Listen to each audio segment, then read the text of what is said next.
But, the economists that I'm talking to, they say, listen, we don't know that stimulus checks are really needed right now. While both parties continue failing to deliver the help that Americans need during this pandemic, Independent Senator Bernie Sanders is fighting for people to get cash in their hands.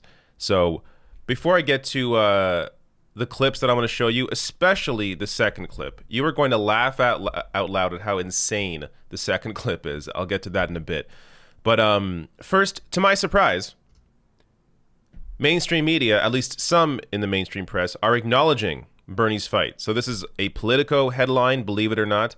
Bernie Sanders leads Dem charge for new stimulus checks. It's the latest sign of resistance to a bipartisan COVID relief plan in the Senate. So before I get to more details on what Bernie Sanders is pushing for from this article, I'm going to share a clip with you here from MSNBC, Bernie Sanders discussing exactly what Americans need right now. The question now is whether or not Mitch McConnell is going to turn his back, as your report just indicated, on the incredible suffering that the American people, the working people, are now experiencing. Unemployment high. We have a record level of hunger in America. Millions of people are facing evictions. This is an emergency. Congress has got to respond aggressively to help working families. Stephanie, I always get a kick. Here in Washington, when we go to war, there's endless amounts of money. Tax breaks for billionaires, endless amounts of money. Corporate welfare, endless amounts of money. When children are going hungry in America today, suddenly we don't have enough money. That's crap. That's wrong. And if we have got to stay here throughout Christmas, which is the last thing in the world that I would want to do, we are going to stay here because we are going to make sure that struggling working families in this country get the help they desperately need. Of course, Bernie Sanders is exactly right. And this is why he is consistently pulled as the most popular senator, because he actually stands up for people. As he discusses there's always countless money for war and defense contractors, countless cash for multinational corporations. But when it comes to actually helping people, the eviction crisis, low wages, healthcare, all of a sudden there's a big debate about, we can't possibly afford this because it would actually help people. If it's helping our large donors, if it's helping defense contractors, if we're going to war, perfectly fine. Yes, we'll find the cash. But when it comes to actually helping people, no, we can't do that. It's nuts. And Bernie's one of the few people willing to consistently call it out and also call out who is obstructing that sort of progress. Now, before I get to the second clip, which again is insane, I'll get there. Just to give you a little more details here on what Bernie's actually pushing for. So as Politico writes, the Vermont Independent is circulating a letter obtained by Politico from him and other progressive senators, taking a hard line against a bipartisan $908 billion proposal as written. It's the latest sign of unease in both parties over a measure that currently lacks another round of stimulus checks, but which may be the best chance to clinch a lame duck deal.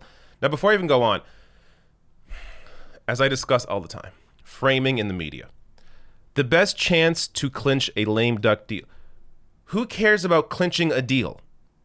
What does the deal actually do? How does it actually help people? Does it actually help people? That's the question. The media should be taking the position of being a voice for those that don't have a voice. But here again, they're more focused on the game. This is the best chance at a deal, as opposed to looking at, even if there is a deal, it doesn't actually help people. But always a consistent theme with the media is poor framing. But they go on here saying, quote, "Please join us in demanding that any new COVID relief proposal includes a $1,200 direct payment to adults and $500 to their children.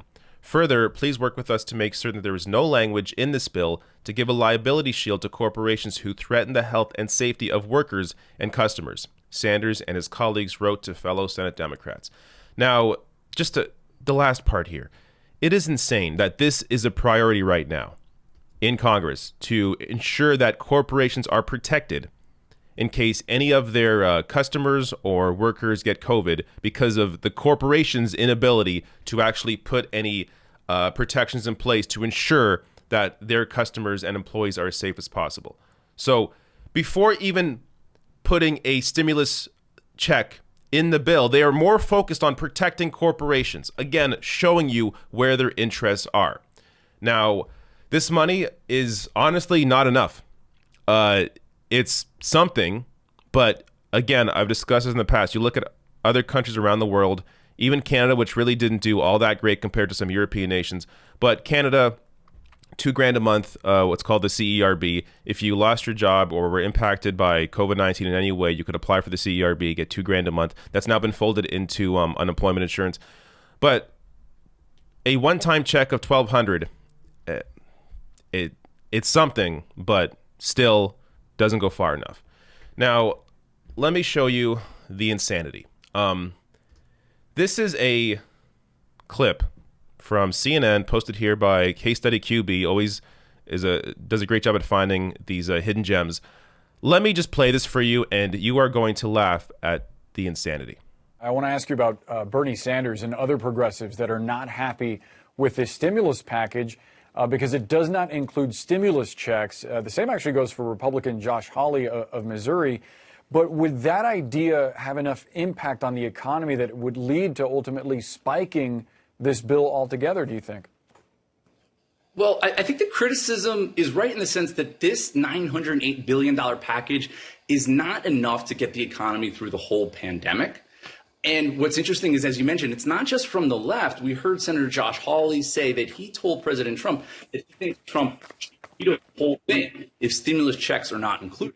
But, the economists that I'm talking to, they say, listen, we don't know that stimulus checks are really needed right now. A lot of Americans would probably just save that money rather than spend it. And there's a lot of really good stuff in this package, including extending the unemployment benefits that I was talking about earlier, forgivable loans for small businesses, state and local aid from the federal government. And so, you don't want to just kill the whole bill because of that single issue. I mean, it's like if your house was on fire, you wouldn't turn away the one fire truck that comes up just because you think two are needed. You would take the help and hope to get some more. This is completely insane.